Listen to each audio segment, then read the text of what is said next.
Olá, sejam bem-vindos.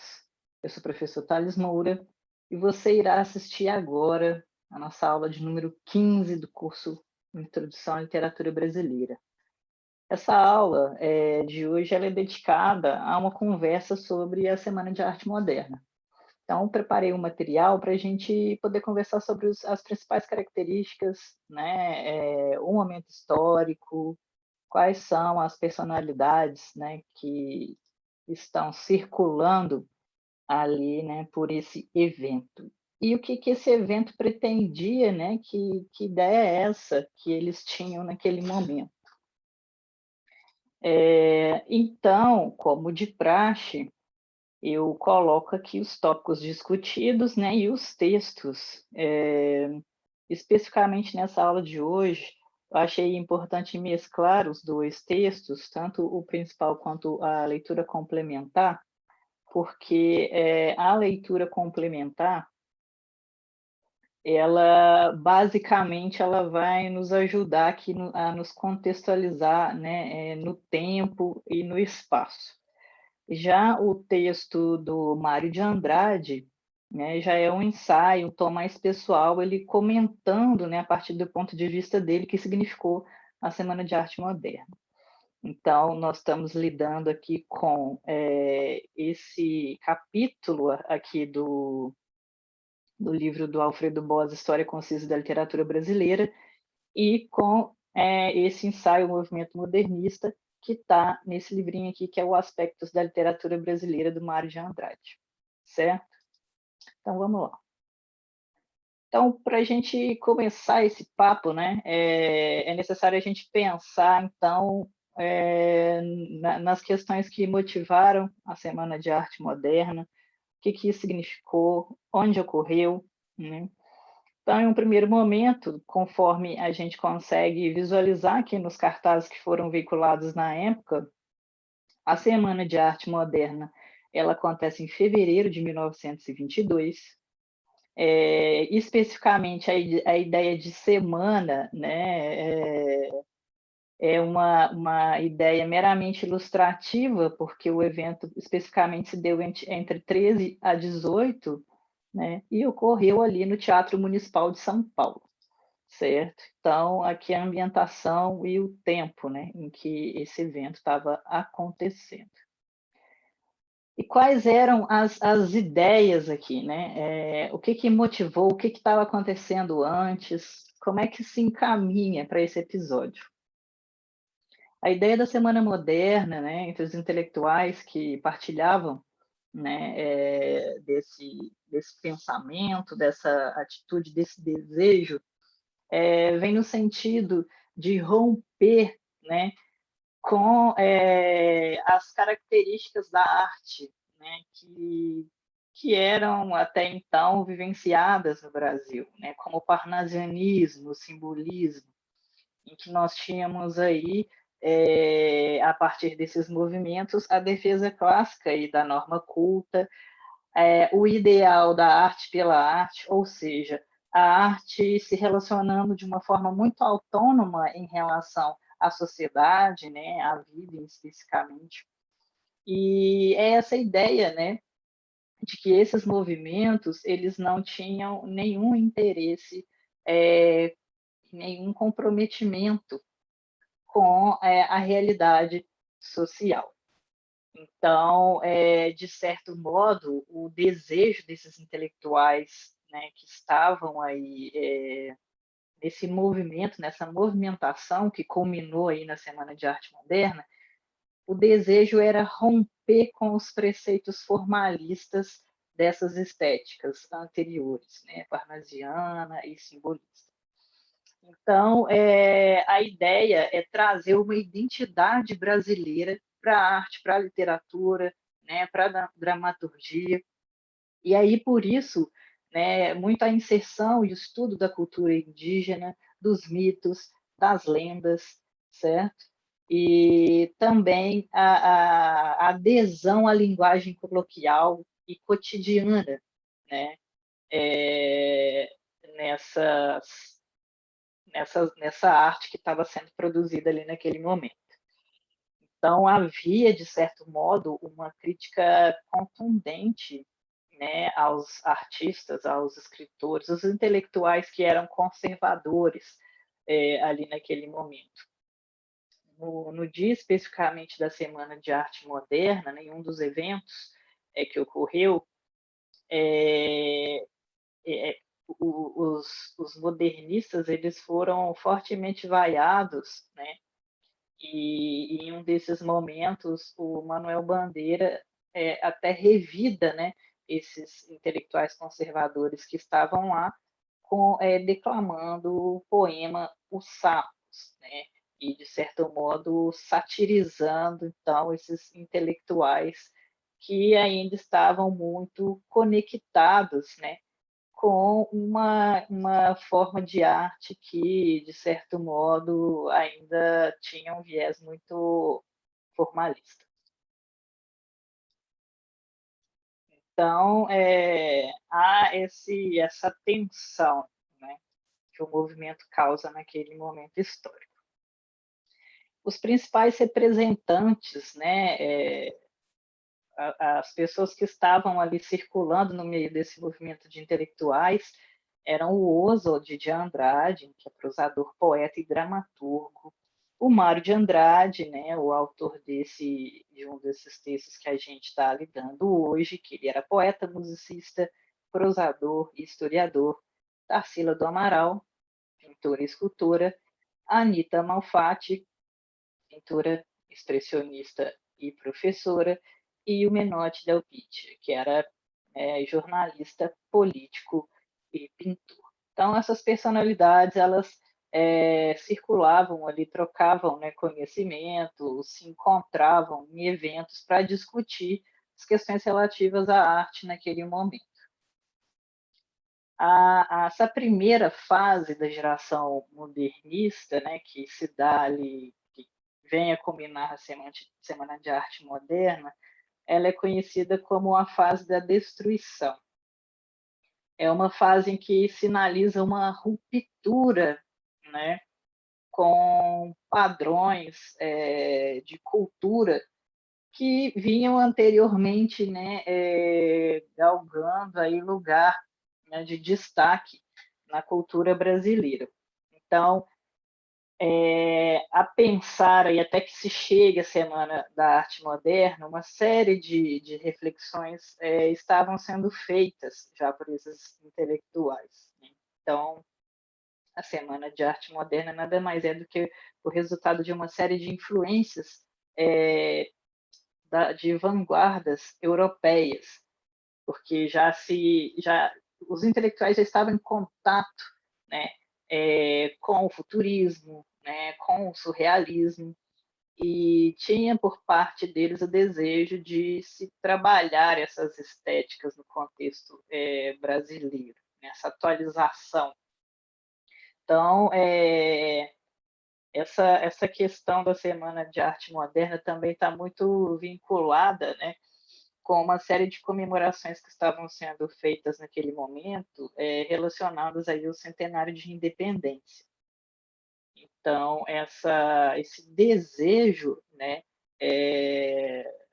enfim, de se explorar coisas novas no solo brasileiro era constante. Então, alguns intelectuais brasileiros passam um tempo na Europa, vão vivenciar essa efervescência cultural que estava acontecendo por lá. E aí, o que vai acontecer? Eles retornam ao país e querem, então, também pensar essa atualização aqui no país deles. Então, há um embate que vai acontecer entre os artistas modernistas, né, e a cultura retrógrada que estava em vigência no Brasil. Há um episódio muito famoso que ocorreu entre Monteiro Lobato e Anita Malfatti, né, que se deu em 1917, antes da Semana de Arte Moderna. Anita Malfatti havia passado um tempo fora do país, né, e teve contato com esses artistas que estavam, né, pensando aí já, né, a estética vanguardista, e ela resolve que ela vai fazer uma série de de quadros, né, com esse viés, a partir dessa estética. E aí não se sabe, né, se de fato o Monteiro Lobato esteve nessa exposição, né, ou se ele, né, só ficou sabendo, mas o fato é que ele, né, vai escrever uma crítica a respeito da exposição da Anitta, que vai, né, ser um fator de um enorme desconforto para ela. É fazer com que até ela comece a se sentir desmotivada ali a continuar os seus trabalhos. E aí, em 1922, né, a Semana de Arte Moderna, especificamente, ela vem como resposta às ideias conservadoras na arte.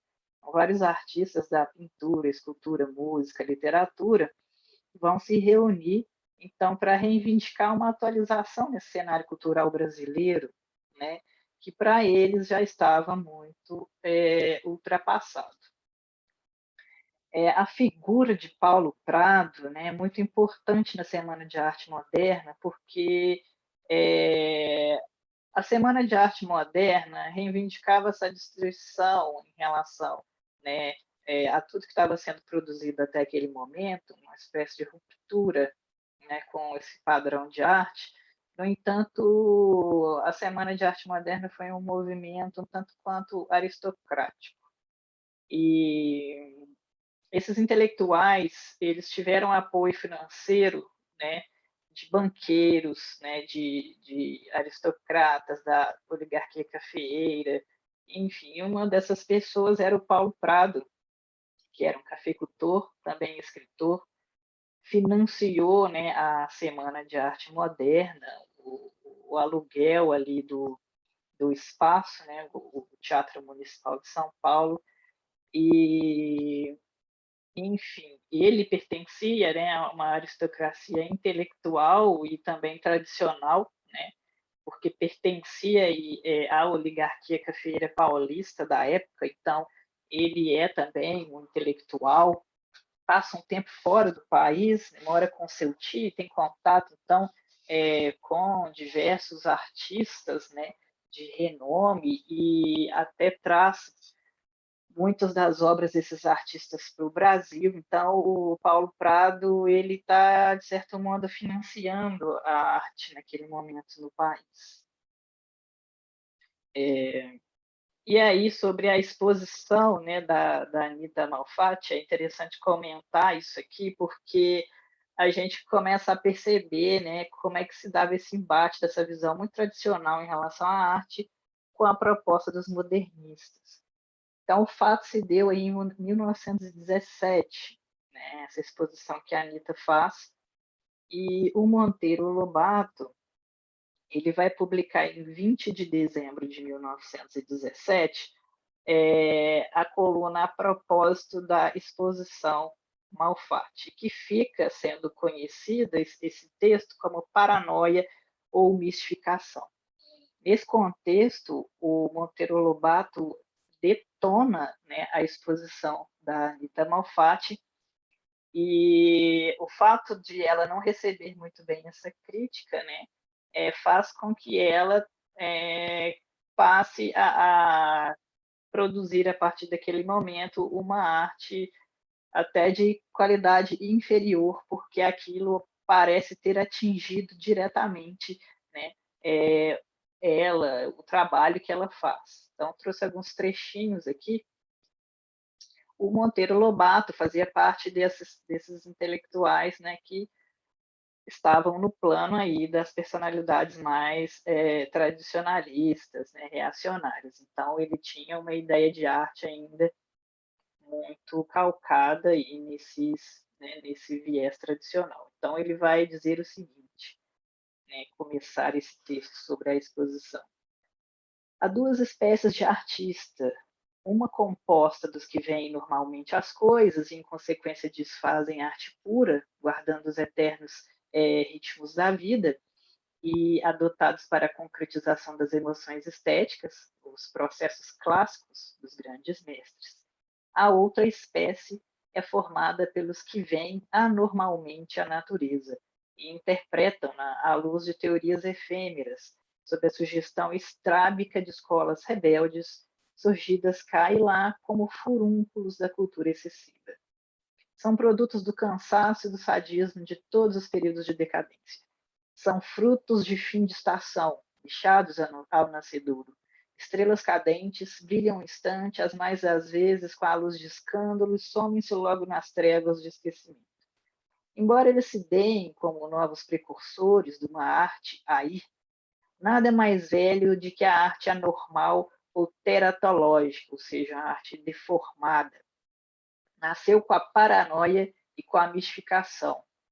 De há muitos já que a estudam os psiquiatras em seus tratados, documentando-se nos inúmeros desenhos que ornam as paredes internas dos manicômios.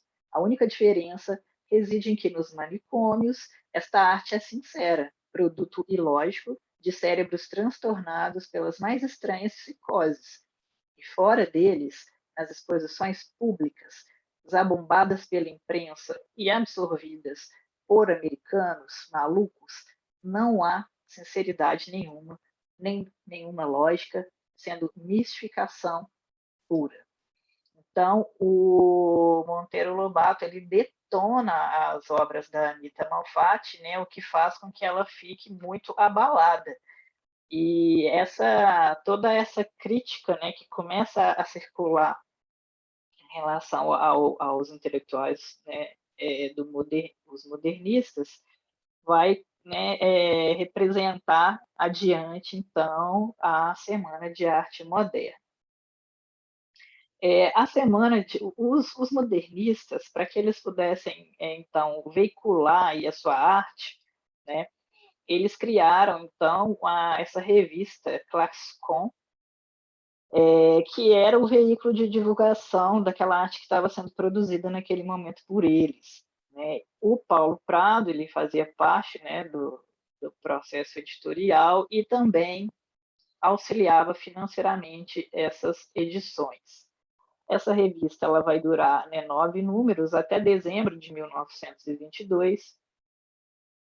Há um esforço, né, para sistematizar os ideais estéticos modernistas, né, visto que eles tinham uma dificuldade de penetração na sociedade que ainda consumia uma arte muito tradicional. A Classicon era uma revista que ajudava a veicular aqueles conteúdos que eles produziam. Então, de um modo geral, né, eles eram influenciados, né, pela estética futurista dos italianos e dos franceses. Aí, no caso, né, o Marinetti, do Manifesto Futurista, e o Guilherme Apollinaire. Eles eram influenciados também pela estética surrealista, tinham uma concepção irracionalista da existência, isso permeava, então, as produções, né, dos artistas modernistas, e eles também, de certo modo, flertavam ali com a estética expressionista. Dentro dos processos de produção, né, eles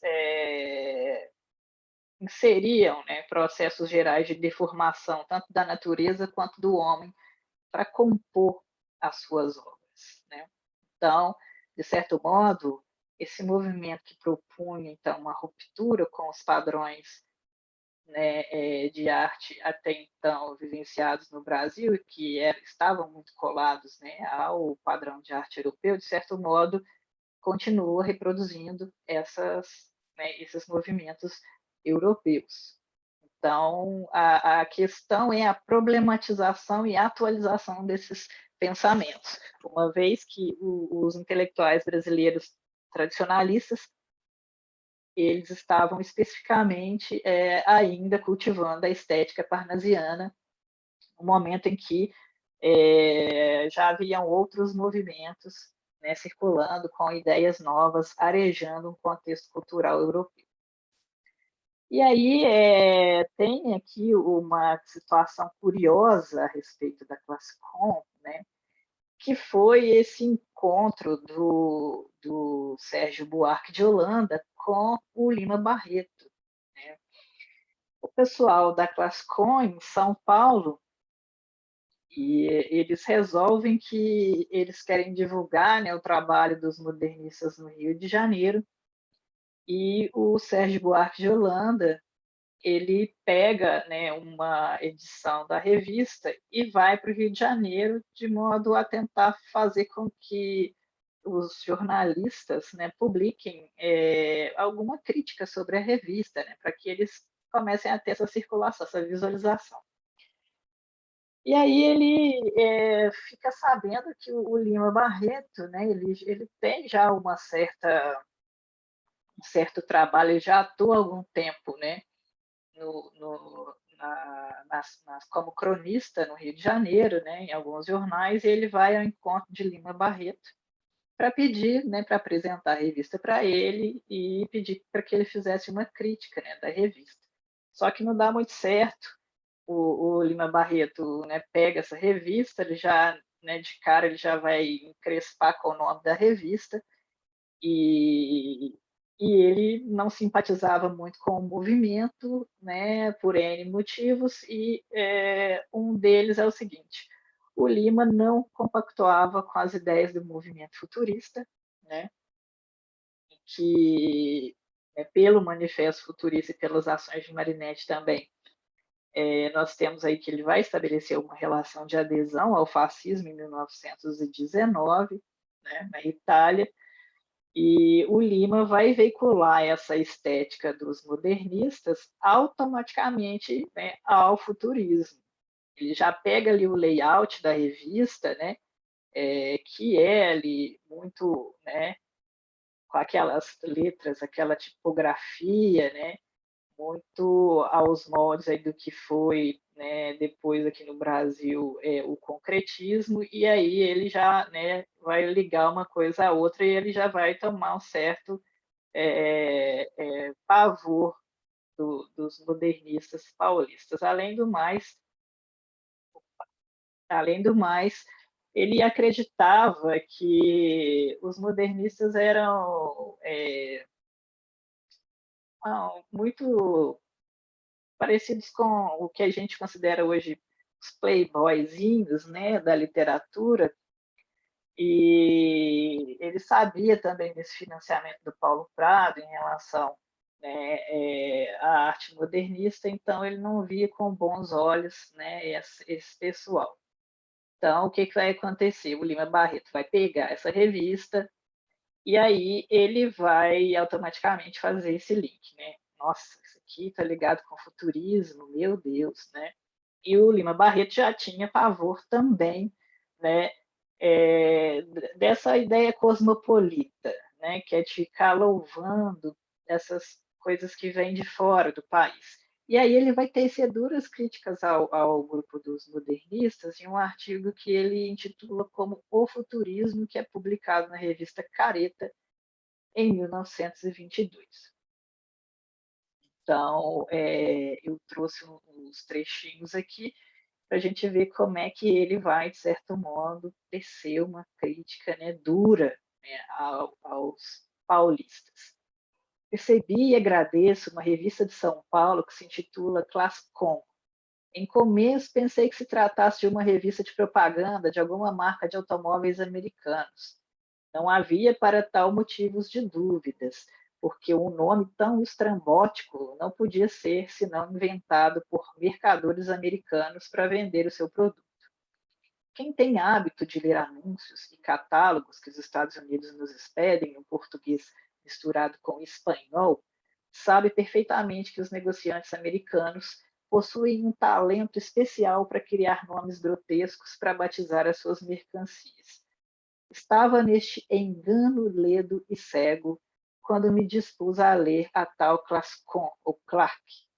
Foi, então, que descobri que se tratava de uma revista de arte transcendente, destinada a revolucionar a literatura nacional e de outros países, inclusive a Judéia e a Bessarábia.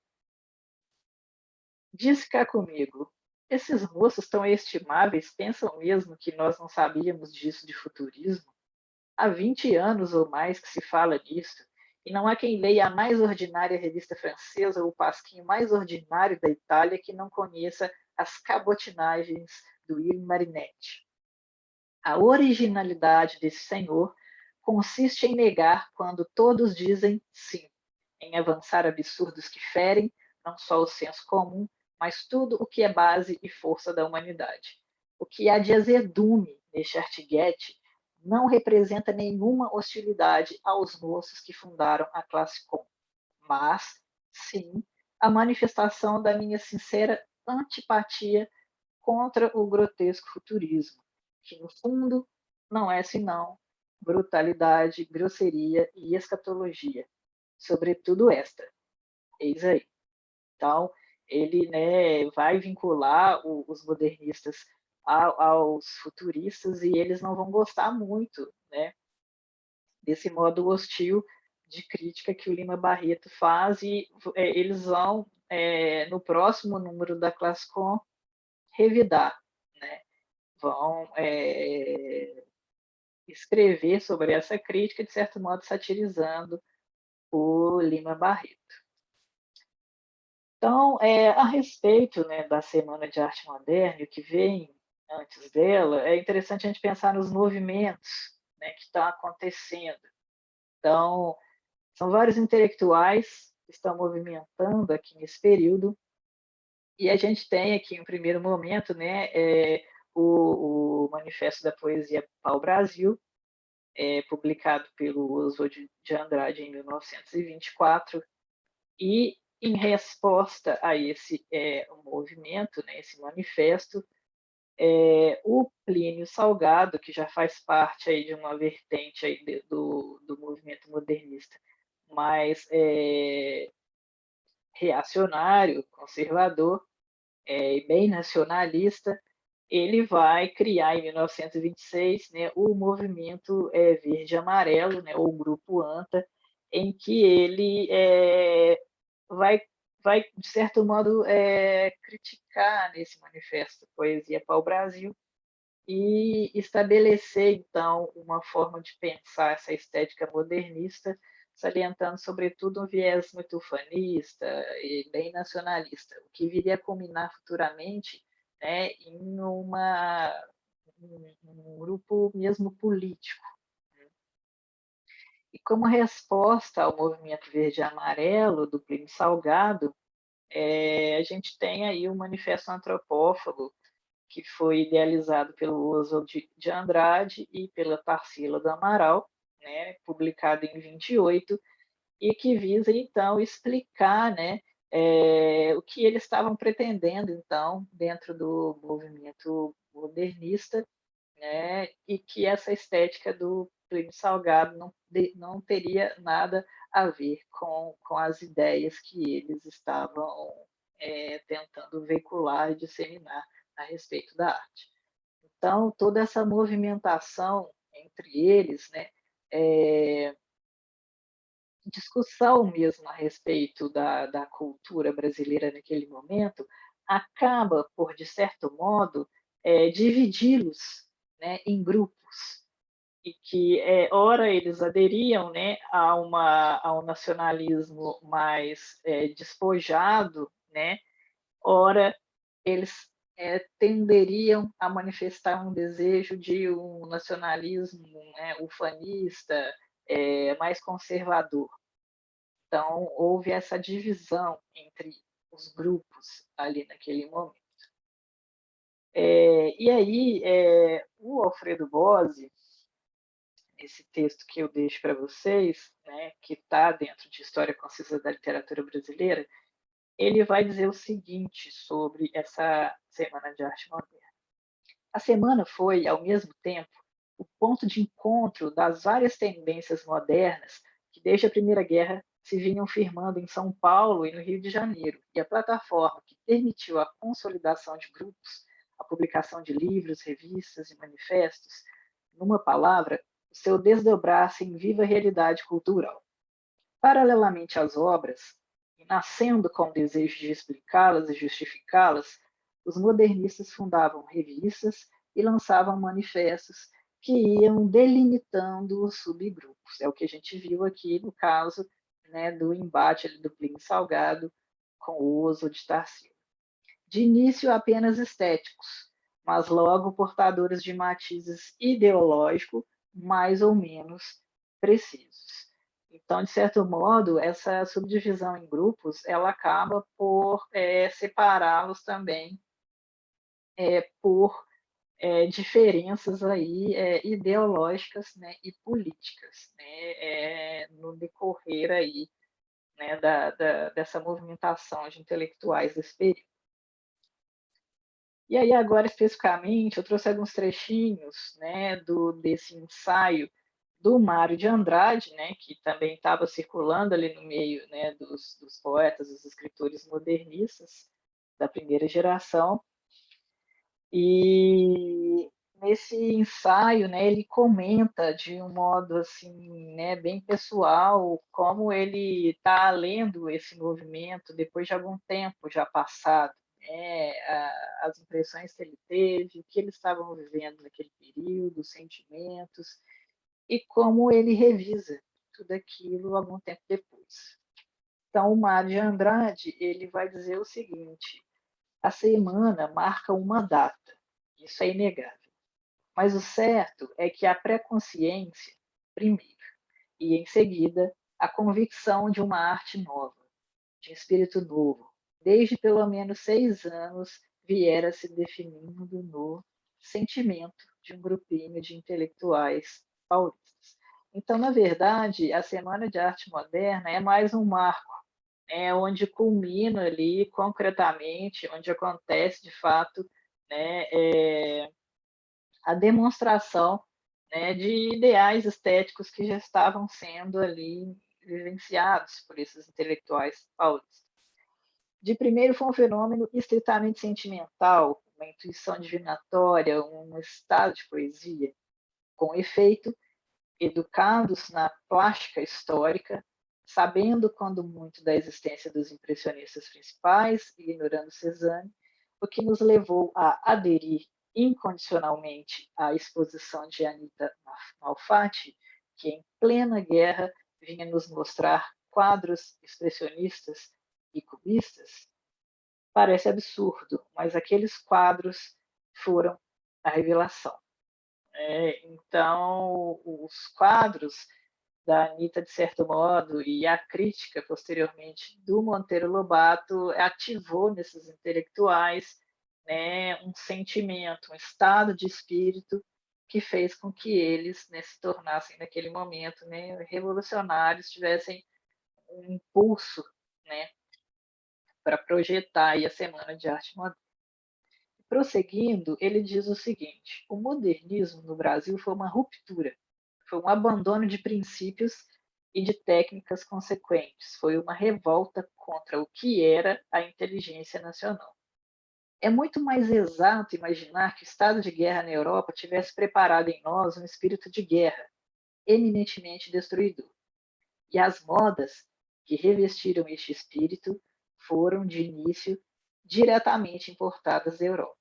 Então, aqui é importante pontuar e voltar, né, naquela questão. Não há a criação de algo tipicamente novo, completamente descolado das estéticas europeias. Né? Há, de certo modo, uma interpretação dessas estéticas, a utilização dessas estéticas em outro contexto, a elaboração delas no solo brasileiro. Mas nada de novo em termos de uma invenção, de uma exploração que sai especificamente do Brasil. Né? Então, a gente deve lembrar que esses intelectuais desse período, eles eram, né, aristocratas, né, era a elite paulista, então eles tinham contato com a cultura, com as obras, né, que eram produzidas no contexto europeu. Então, de certo modo, o que eles queriam era evidenciar, né, aquela atualização artística no contexto brasileiro.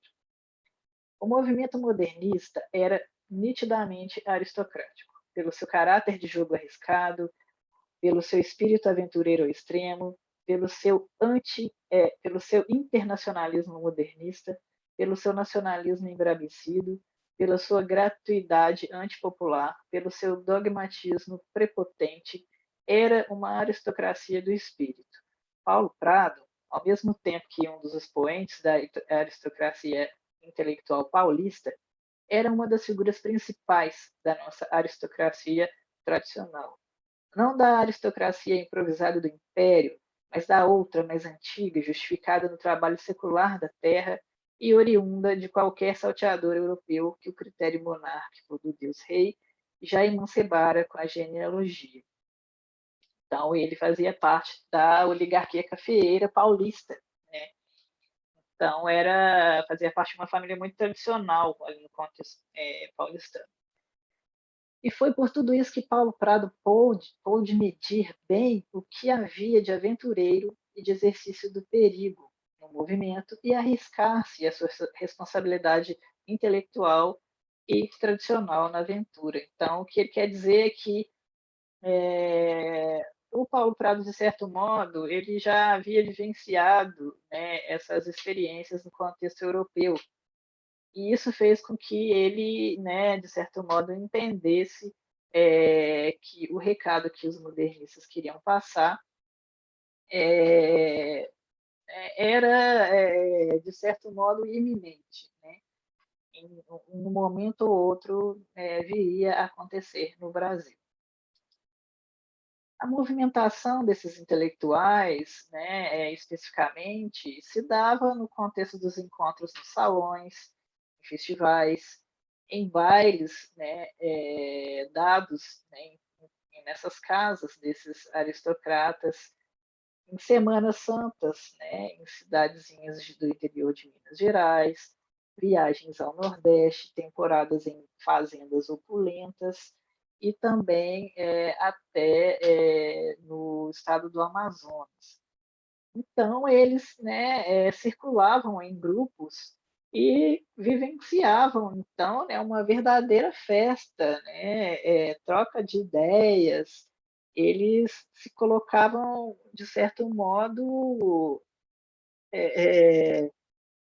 vivenciando, né, experiências diferentes, e muitos deles, por não se ajustarem ao critério tradicional de arte, ficaram desempregados. Então, eles utilizavam então, esse tempo que eles tinham para pesquisar a estética modernista, produzirem juntos, viajarem juntos, conhecerem a cultura do país. Então, eles foram acumulando um material riquíssimo sobre a cultura brasileira. E aí, né, para finalizar, a gente pensar, de certo modo, o que significou de fato, né, a Semana de Arte Moderna, ele vai dizer o seguinte, o Mário de Andrade: o que caracteriza essa realidade que o movimento modernista impôs a meu ver, a fusão de três princípios fundamentais: o direito permanente à pesquisa estética, a atualização da inteligência artística brasileira e a estabilização de uma consciência criadora nacional. Ou seja, o desejo desses artistas modernistas estava alicerçado nesse tripé, né? Em que eles queriam que a arte fosse menos tradicionalista, que a arte, de repente, pudesse, né, realizar pesquisas estéticas, a arte pudesse se atualizar de acordo com o cenário mais atual, né, no contexto europeu, que houvesse, né, essa atualização da inteligência artística brasileira, ou seja, que os escritores, que os intelectuais pudessem revisar, né, tudo que estava sendo produzido aqui até aquele momento, e a ideia de ter uma estabilização da consciência criadora nacional, ou seja, utilizar o que a gente tinha aqui de material, né, para a produção artística.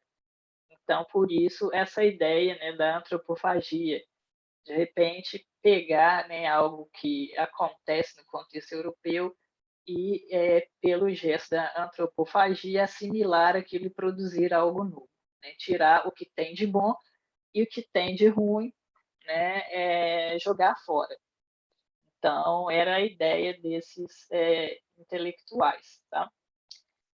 Então, o Mário de Andrade, ele finaliza esse ensaio assim, de um modo bem melancólico, e, a meu ver, ele parece refletir um tempo depois, né, do que significou todo aquele movimento, né, que eles participaram, e ele não se vê, não vê totalmente que as ações que eles, né, fizeram para ele, né, no caso dele, teve uma significação grandiosa, porque ele acredita que é a arte, nesse momento em que ele está revisando, né, o momento, a primeira fase modernista. Então, ele diz que a primeira fase modernista foi um movimento de espírito, né, que preparou manifestações artísticas, né, de outras formas de sociedade em 1930.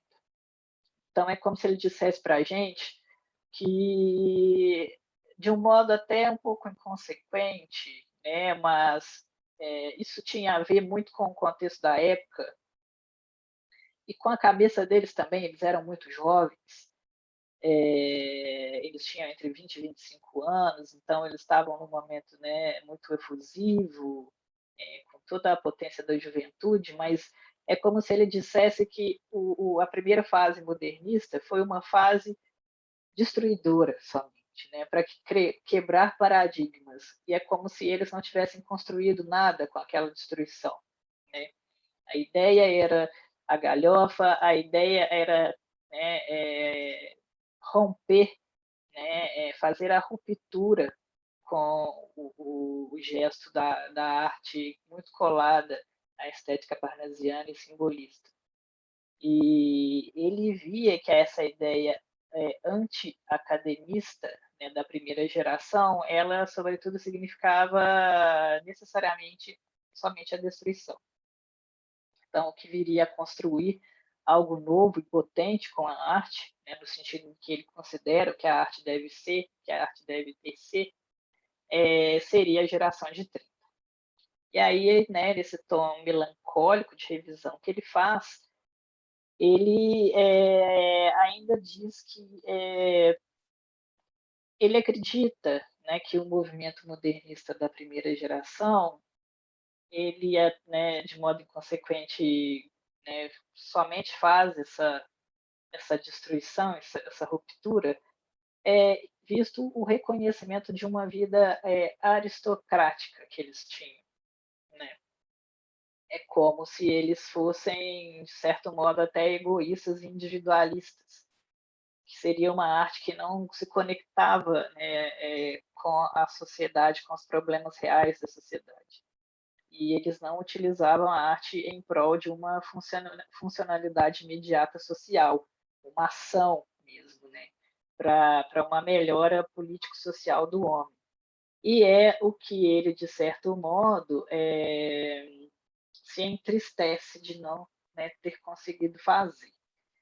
Então, ele finaliza esse ensaio, né, com essas reflexões, dizendo, olha, a primeira fase modernista foi uma fase, né, da fantasia, da brincadeira, da galhofa, nós éramos jovens, queríamos, né, estudar aí uma estética nova, mas eu não acredito que nós fizemos nada de efetivamente importante, né, em termos artísticos. E eu acredito que essa ruptura que a primeira geração, né, realizou no âmbito da arte, ela foi, então, um movimento de preparação para o que viria a ser efetivamente, né, uma modificação no cenário artístico com a geração de 30, certo? Então, nós, né, passamos aí em revista o que foi, então, essa Semana de Arte Moderna, que antecedeu, né, esse balanço do Mário, depois de um tempo de já passado, né, essa movimentação. E na nossa próxima aula, que é a aula de número 16, a gente vai finalizar falando do modernismo de 20, tá?